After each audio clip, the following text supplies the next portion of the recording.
বাংলাদেশ জাতীয়তাবাদী ছাত্রদলের ইতিহাসের অনেক ইতিহাস রয়েছে, যেখানে বহিষ্কৃত থেকে কিন্তু ছাত্রদলের সভাপতি সাধারণ সম্পাদক হিসেবে কামব্যাক করেছে। জুলাই সনদ তো বিএনপি অক্ষরে অক্ষরে পালন করবে, বিএনপি বলেছে, কিন্তু বিএনপি সবসময় চাচ্ছে যে আইনানুগভাবে বিষয়টি পূরণ করতে। আপনি যদি সংবিধানকে ছুঁড়ে ফেলতে হয়, তাহলে তো আপনি যে জাতীয় সংসদে শপথ গ্রহণ করলেন, এই শপথ গ্রহণ আপনার করা উচিত হয়নি। আমরা তো 5ই আগস্টের পরবর্তী সময় থেকে দেখছি যে জুলাইকে কুক্ষিগত করার চেষ্টা করছে একটি মহল। একই সাথে আপনারা দেখবেন যে জুলাইয়ের বিপরীতে সম্পূর্ণ বিএনপিকে বা ছাত্রদলকে দাঁড় করানোর বিভিন্ন ধরনের প্রোপাগান্ডামূলক তথ্য দিয়ে একটা পায়তারা চলছে। এবং আপনি দেখবেন যে 1971-এর মুক্তিযুদ্ধ নিয়ে যেমন আওয়ামী লীগ একটি চেতনা ব্যবসা করতো, ঠিক একইভাবে এই জুলাই আগস্ট গণ অভ্যুত্থানকে একটি নির্দিষ্ট দল বা দুইটি নির্দিষ্ট দল তারা নিজেদের কুক্ষিগত করে বিভিন্ন ধরনের অপপ্রচার লিপ্ত হয়েছে। বিএনপি কিন্তু জুলাই সনদের পক্ষে, জুলাই সনদে হ্যাঁ ভোট দেওয়ার পক্ষেও কিন্তু বিএনপির যিনি বর্তমান চেয়ারম্যান এবং মাননীয় প্রধানমন্ত্রী, তিনি তখন তৎকালীন ভারপ্রাপ্ত চেয়ারম্যান ছিলেন, তিনিও কিন্তু তখন হ্যাঁ ভোটের পক্ষে বলেছিলেন এবং হ্যাঁ ভোটের পক্ষে কিন্তু বিএনপি প্রচারণা করেছিল। এবং জুলাই সনদ তো বিএনপি অক্ষরে অক্ষরে পালন করবে, বিএনপি বলেছে, কিন্তু বিএনপি সবসময় চাচ্ছে যে আইনানুগভাবে বিষয়টি পূরণ করতে। কিন্তু আমরা দেখছি যে বিভিন্ন ধরনের আমাদের তো সংবিধান রয়েছে, এই সংবিধান বা আইন যে প্রচলিত আইন, সে আইনটিকে মেনেই কিন্তু আমাদের জুলাই সনদ বাস্তবায়নের জন্য আমরা চেষ্টা করছি। এবং আমরা বলেছি জুলাই সনদের প্রত্যেকটি দাড়ি কমা সেমিকোলন এখানে মেনে নেওয়া হবে।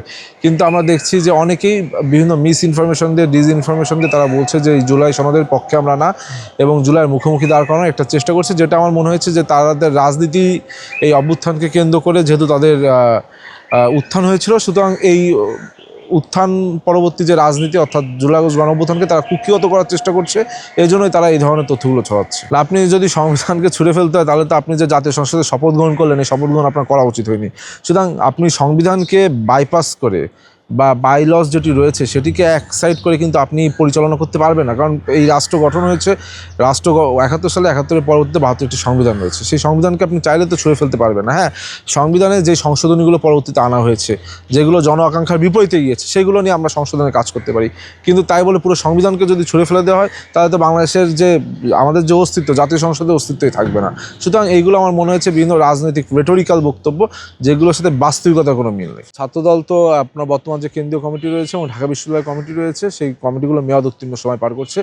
আমাদের কেন্দ্রীয় ছাত্রদলের বর্তমান সভাপতি এবং সাধারণ সম্পাদকও এটি বারংবার বলছে, এবং খুব দ্রুত সময়ের ভিতর আমাদের ছাত্রদলের বিষয়ে বিভিন্ন সাংগঠনিক সিদ্ধান্ত আসবে বলে আমরা জানতে পারছি, এবং দলীয় হাইকমান্ডের থেকে নীতি নির্ধারকরা এটি বলছে। সুতরাং আমরা মনে করি বর্তমান শিক্ষার্থীদের যে পালস, সেই পালসকে যারা ধারণ করতে পারবে, যাদের অতীতে রাজপথের অভিজ্ঞতা রয়েছে এবং 5ই আগস্ট পরবর্তীতে শিক্ষার্থীদের কল্যাণে বিভিন্ন কার্যক্রমের অভিজ্ঞতা রয়েছে, বা যাদের বিভিন্ন কার্যক্রম করার উদাহরণ রয়েছে, তাদের সমন্বয়। অর্থাৎ আমাদের তো পূর্বে স্ট্রিট বেসড পলিটিক্স ছিল, 5ই আগস্টের পর কিন্তু স্ট্রিট বেসড পলিটিক্সটা এখন নেই।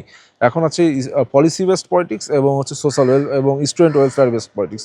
সুতরাং স্টুডেন্ট ওয়েলফেয়ার বেসড পলিটিক্স এবং পলিসি বেসড পলিটিক্সকে যারা সমন্বয় করতে পারবে এবং যাদের মধ্যে 5ই আগস্টের পূর্বে স্ট্রিট বেসড পলিটিক্সের এক্সপিরিয়েন্স রয়েছে, তাদের সমন্বয়েই বর্তমান বা আগামী দিনে যে ছাত্রদলের কমিটি, সেই কমিটি আসবে বলে আমাদের বিশ্বাস। কিন্তু দীর্ঘদিন ধরে ছাত্রদল করি, ছাত্রদলে তো যখন কমিটি গঠন হবে, সাংগঠনিক কাঠামো দাঁড় করাবে, তখন তো একটি প্রত্যাশা থাকবেই। আর যে অব্যাহতির কথা বলেন, আমাকে সাময়িক অব্যাহতি দেওয়া হয়েছে, কিন্তু বাংলাদেশ জাতীয়তাবাদী ছাত্রদলের ইতিহাসের অনেক ইতিহাস রয়েছে, যেখানে বহিষ্কৃত থেকে কিন্তু ছাত্রদলের সভাপতি সাধারণ সম্পাদক হিসেবে কামব্যাক করেছে। আমাদের রুহুল কবির রিজভী ভাই রয়েছে, আমাদের হাবিবুল নবী খান সোহেল ভাই রয়েছে, এছাড়া বিভিন্ন উদাহরণ রয়েছে, আব্দুল কাদের ভুইয়া জুয়েল ভাই রয়েছে, আকরম হাসান মিন্টু রয়েছে, যারা কেন্দ্রীয় ছাত্রদল সহ ঢাকা বিশ্ববিদ্যালয় ছাত্রদলের বিভিন্ন সময় নেতৃত্ব দিয়েছে, কিন্তু তারা সাময়িক বহিষ্কৃত ছিল। বহিষ্কৃত থেকে তারা কিন্তু ডিরেক্ট পদায়ন হয়েছে। সুতরাং আর আমি তো সাময়িক অব্যাহতি পেয়েছি, অর্থাৎ দলের প্রাথমিক পদ সহ সকল পদ কিন্তু আমার রয়েছে। শুধুমাত্র কবি জসিমউদ্দিন হল ছাত্রদলের যে আহ্বায়কের দায়িত্বটা পালন করতাম, এই দায়িত্ব থেকে আমাকে সাময়িকভাবে ইস্তফা দেওয়া হয়েছে। সুতরাং আমি তো অবশ্যই প্রত্যাশা করি যে আমি একটি ভালো জায়গায় থাকবো এবং দল মূল্যায়ন করবো। বর্তমানে যারা রয়েছে প্রত্যেকেই ত্যাগী, কেউ কম কেউ বেশি, প্রত্যেকেই নির্যাতিত, কেউ বেশি, কিন্তু সংগঠনের স্বার্থে যেটি সিদ্ধান্ত নেওয়ার, সেটি আমার মনে হয় দলীয় নীতি নির্ধারকরা নেবে, এবং দলীয় নীতি নির্ধারকরা প্রত্যেকে অবগত আছেন যে আপনার কীভাবে ছাত্রদল সংগঠিত হয়েছে, কীভাবে ছাত্রদল পূর্বে তাদের কার্যক্রম পরিচালনা করেছে, এবং কতটা অত্যাচার, নিপীড়ন, গুম খুনের মুখে ছাত্রদল রাজপথে ছিল। শুধু আমার মনে হয়েছে যে এখন যাদের নাম আলোচনায় শোনা যাচ্ছে বা যারা আলোচিত, প্রত্যেকের কিন্তু দীর্ঘ ত্যাগের সংগ্রামের ইতিহাস রয়েছে। সুতরাং যেই আসুক, সেটা সংগঠনের জন্য ভালো হবে।